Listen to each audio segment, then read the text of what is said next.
This is a Middle Perch live on the internet. I am your host, MTK on the MIC, and today we're going to talk about how it could be or how it could have been. And there's going to be one primary uh, sort of antagonist in this line of thought. And that antagonist is going to become more and more clear as the dialogue goes on. One of the things I'm noticing today is I put this screen up and it's not, it's affecting the lighting now, which is not great. So we're going to have to maybe think about how to tweak that real fast. I hope everybody out there is doing well.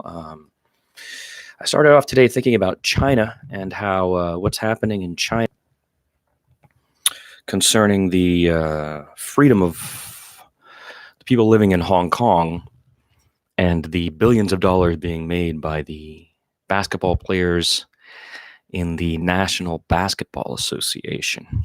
You know, just 2 days ago, I recorded a short story. I did it under the title "Dear LeBron James," and in fact, if you go on to my site, you can see that. It's a story I wrote 20 years ago because I loved Michael Jordan as a player. He was the most amazing thing I'd ever seen. His dominance and his just sheer will to win. And at the same time, I was disappointed that he wasn't more political. Here he was, the wealthiest of all the black athletes. Here he was, the most powerful of all the black athletes. But being in Chicago and being, from where he's from, he was more guarded. He wasn't political openly. And he avoided that for the sake of his bottom line, which is one of the crises, I think, of the United States of America. And that's what we're going to talk about today, how it could be. How it could have been. So here we are today. Daryl Morey, the general manager of the Houston Rockets, has sent out a tweet and it quickly erased it because he didn't realize the ramifications because he's the GM of a sports team and he's not an intellectual. And this is another huge problem we have, right? Our nation is now being run by morons who have read nothing, know no history, don't understand the balance of power or nations or what's going on in the world. And they rip off tweets. And you know who's the tweeter in charge of ripping off tweets? The orange guy in the White House. So the GM of the Houston Rockets, Daryl Morey, sent out a tweet saying, he supported the protesters in Hong Kong. In Hong Kong, they are protesting because since 97, when the transfer of power of Hong Kong went from the British, who had colonized it, back to the Chinese, there were sets of rules about how it was going to be there.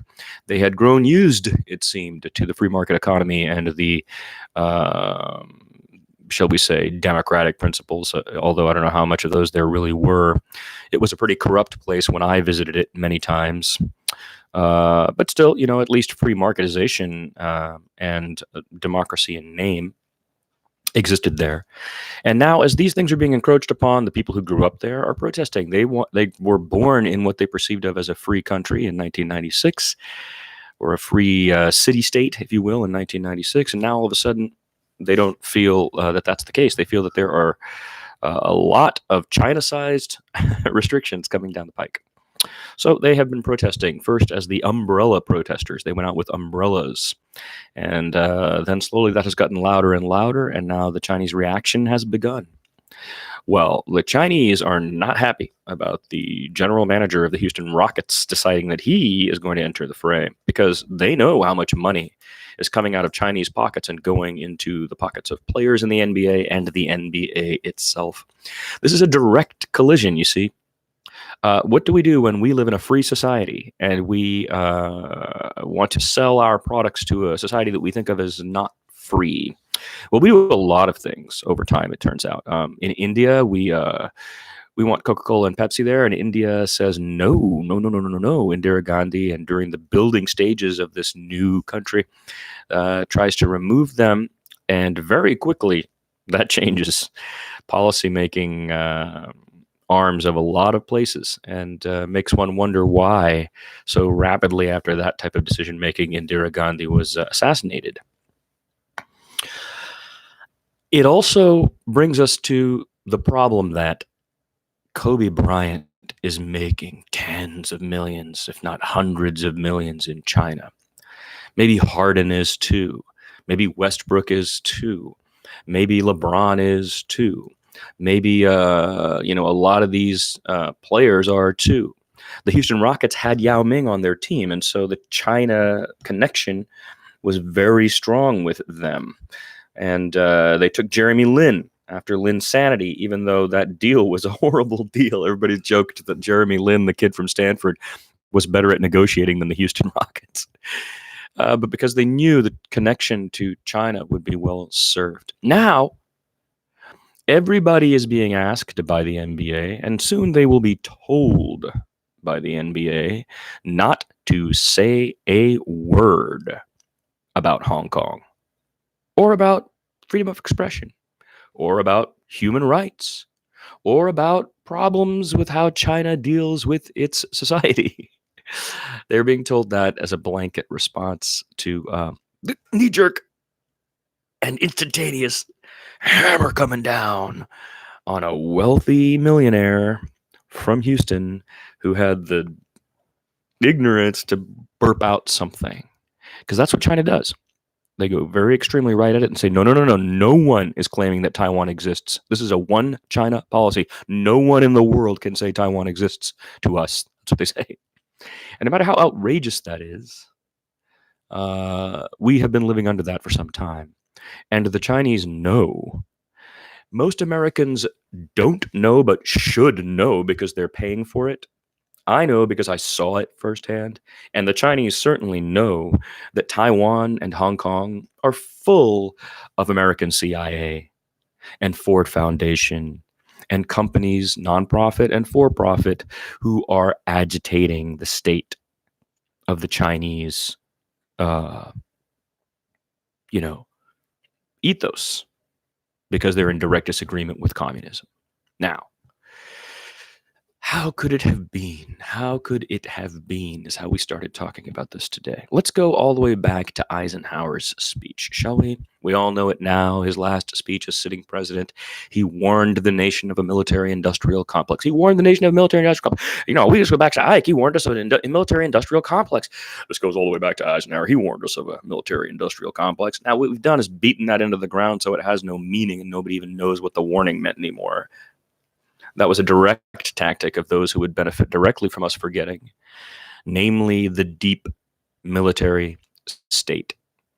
The deep military state is a covert state which exists within the United States government and was born around the time that Eisenhower made that comment after the Second World War. It is the direct result of the war's ending and all of those people coming back from Europe and maintaining a presence in Europe to fight communism. The OSS in Europe, which becomes, here the CIA, the NSA becomes invented around the same time, 1947, the National Security Agency, Central Intelligence Agency, and thus began the Cold War, the spying on the Soviets and the Soviets spying on us. By the way, welcome one viewer. It's nice to see you. The problem now becomes the deep state occupying such a huge part of the government after that warning about the military-industrial complex that we have questions about who actually assassinated the president in 1963. The deep state running a very loud campaign. From the minute it happened, you can look on my wall over here and see a newspaper right there. This is printed at 6 o'clock in the evening in Idaho. Okay, this was in Idaho. And the runtime isn't even 6 in the evening. If you think about it, they're getting it onto people's doorsteps at 4 o'clock in the evening, right? So that's 6 in Dallas. So 5 hours after. President dies hour after being shot by lone sniper. High-powered rifle shot from parade route building. Fells 36th president en route to give address. Lone gunman in a building up here. This is what the story is. Or there's no TV really in those days. There's certainly no internet. There's no cell phones. There's no Zapruder. You can't see any of this until 11 years later when the Attorney General of New Orleans, Jim Garrison, finally subpoenas the Zapruder film, and we're all allowed to actually see that the bullet comes from the front and not the back, and we can all see that there's clearly more than 3 shots or 1 shot or however many that is supposed to have been in this kill zone area, and we can all see that this is farcical. And the deep state spent a lot of energy and power and structure to cover that up and maintain their presence. Kennedy was going to expose them. He and his brother were going to actually end the war in Vietnam and begin to address what the previous president had said we should address. Hey, look, we're going to have a problem if we don't address this military industrial complex. Well, we didn't, and they worked together, colluded to end that presidency, brought in a president who would play along. That president kept us in Vietnam, a failed, horrible mistake of a war that was wrong-minded from the beginning to the end, from which we still have post-traumatic stress issues, but from which also the deep state learned and continued to learn. And now this deep state has had multiple opportunities to run operations over the years.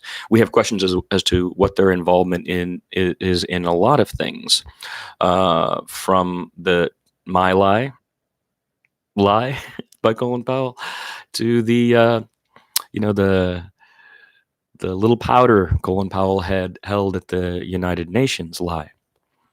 And the people in charge have been more and more in line with the deep state.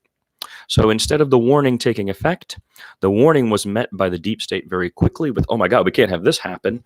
And a kind of ice age is what Dr. Cornel West said to me when I asked him about how this could have happened. He said, well, the reactionary conservative elites is what he called them. Professor West said, the reactionary conservative elites have plunged the world into an ice age when they saw the threat of the 60s.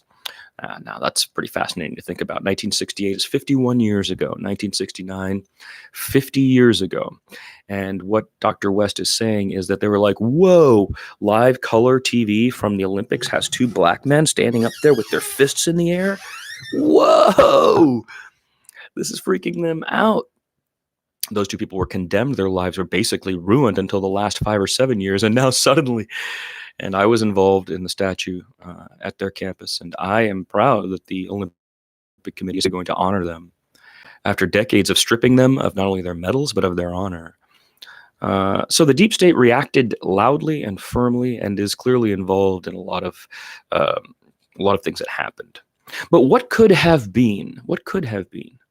Well, what could have been is we arrested the deep state and said, hold up. Look, we understand you guys are paranoid and afraid about the guys on the other side, and we're not trying to defund you. We're not trying to, make you not exist. But we are saying that the way you're existing right now is threatening to our freedoms, our basic freedoms as Americans. And that's not good. That's very bad. And you guys keep looking at us as civvies, right? Civilians. George H.W. Bush, you know what he called civilians? OFUs. That was their term. You know how the military use a lot of acronyms. They called us OFUs, which stands for One Fodder Unit. So to military-minded folk in the deep state, civilians are worse than nothing. We are fodder for the campaigns. Now, George H.W. Bush, Dick Cheney, Paul Wolfowitz, the guys, Pearl at, Richard Pearl, the neocons, they were the intelligentsia, if you will, if you could even call them that, of this military state which occupied and has occupied our situation for so long. But what if we had tamed all of that? What if we had told this small minority of paranoid, raging thinkers, hey, chill. We're going to create a global polity that's calmer. We're not going to make extremism happen. We're going to send support to places that are poor because we are rich. We are going to seek counsel and diplomatic resolution to places where there's conflict. We are going to support other nations through our economy. We are not going to threaten nations that don't want a part of our economy because we already know that our economy is going to raise our standard of living. And when others see that, the attraction will be apparent. That's one thing that could have happened. Okay, well, what could have happened after 9/11? So that was the first part of this talk, which is about how could it have been. Now let's talk about how could it be. Well, 9/11 happened. We're not going to discuss what happened. 9/11 happened. And now the reaction. The reaction was shoved down our face by those neocons who were a minority. They told us a narrative. Well, we were freaked out. We were completely freaked out. Come on, that was the whole thing had whoa, the whole of our society, which was so free in 99, 2000 at the peak, we were pumped. And this thing shimmered all of that. And quickly, the guys in charge told us, "Oh yeah, see, they hate us. They hate us. They hate us. We have to go kill them because they hate us. We have to go. We have to ramp up all of our totalitarian information awareness. We have to make sure we can spy on anybody, anywhere, anytime, including American citizens. We will not tell you." Rumsfeld actually said, "We will not tell you what we're doing because it's a matter of national security." So what happened was that private military state, deep military state that was covert before, worked for those 50 years to get the politicians in place to make sure that they could now be at least overt enough to function within government. And now the agents of government tell everybody else, okay, no, we can't tell you, but don't worry, we're consulting with the deep state. And they're telling us we got to go kill the Afghanis right now, or we have to go attack Saddam Hussein right now, or this guy, bin Laden's the one who did it. None of those things are true. None of them have anything to do with 9/11. Bin Laden had nothing to do with 9/11. Iraq had nothing to do with 9/11. These are facts. But we got told that in the first 5 days by Cheney, Rumsfeld, Ashcroft, Bush. Boom, boom, boom, boom, boom. Every day, all day, every day. We're going to Afghanistan. They ran to Pakistan and tried to negotiate having the border. And the Pakistanis said no. Overwhelmingly, 80% of Pakistanis said no. We do not want to allow the Americans to have a base here.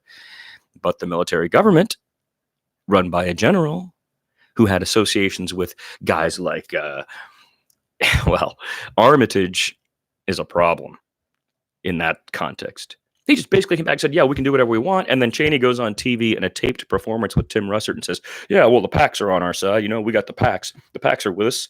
A convivial way, as if the Pakistanis are like pals of ours. Utter nonsense. It's a totally poor country over there. They just forced that war on. They dropped people into Afghanistan illegally. That's a violation of the UN Charter. That's an illegal war that began even before they tried to get anything in front of the United States Congress for an Iraq war vote, which is how it's supposed to happen, the War Powers Act, right? So now the deep state has the agents of government, and it has the society in a state of ignorance. And so what we end up with is 8 years of just ugly, oppressive Bush Cheney. And we're delivered out of that by the softer Obama, Michelle. But it keeps going on. We just keep running Guantanamo Bay. We just keep running the foreign occupations. We just keep running drones that are murdering civilians in the dozens, if not hundreds by now. Wedding parties and mistake drone bombings. Those all happen under Obama more than they happened under Bush. And he wins the Peace Prize. So what we have now as a direct result of what has been happening is one way. Well, what could have happened? Well, we could have reacted in a Christian way. This is not a Christian way. Painting our God is bigger than your God on bombs and dropping them on Muslims doesn't strike me as very Christian. But we could have said, ow, we've just been smashed. Our buildings are destroyed. Our Pentagon's been hit. 3,800 of our citizens are dead. What have we done? The world has become such a violent place. Let us not react. Let us not react with violence. Let us realize this violence has been brought upon us for some reasons. Let's understand these reasons, try to figure out what they are. Who did this? Let's investigate the crime. How about that? No one did that. They claimed 19 Saudis did it. They claimed they found one of their passports. Everything in the building is incinerated to ash, and they claim to find a passport just sitting there on the ground of one of the guys who did it, right? I mean, the deep state is out of control, but the ignorance of the people is tantamount to a free pass for them. So what could have been? Could we have reacted by going to those places where this extremism exists and talking to people and saying, hey, look, you know, we're not sure what happened here, but we don't want this kind of stuff going on, and negotiating, I think, a different circumstance instead of arming extremism, which we did, you know, all through the 80s. That was the Reagan era, Afghanistan, Charlie Wilson's war.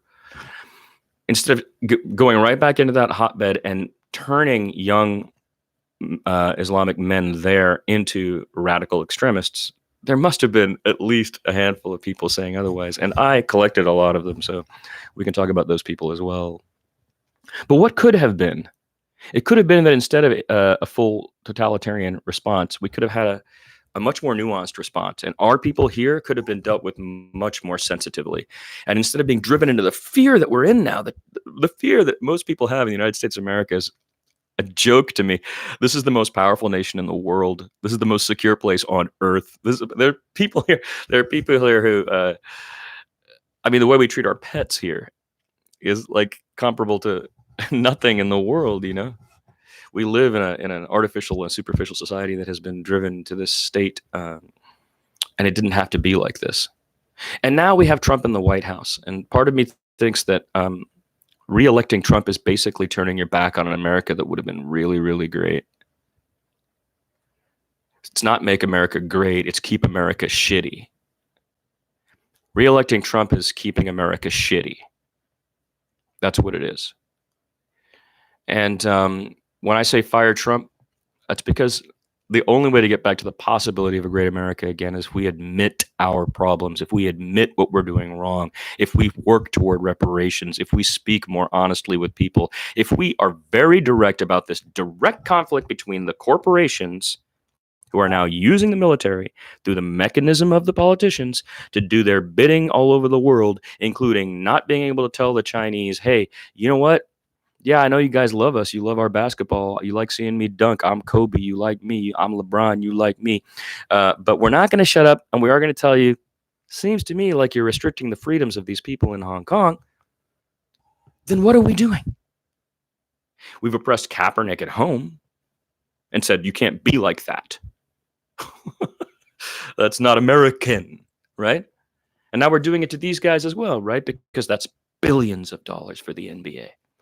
It's a perfect metaphor for what has happened over the last, say, 70 years. We have been led astray by a covert clan, a cabal, who built themselves out of a cabal into legitimization, if you will, by getting one of their own. The first enlisted man ever elected was George H.W. Bush. Of course, he lost over and over again. People knew he was in the CIA and running. He denied it. He denied he was in the CIA while he was in the CIA and running for Senate. He kept losing and losing and losing. He lost to Reagan and the 7 candidates of the Republican year. But Reagan stuck him on his coattails. So as George H.W. Bush was for Reagan, Cheney, the unelectable, was for George W. Bush.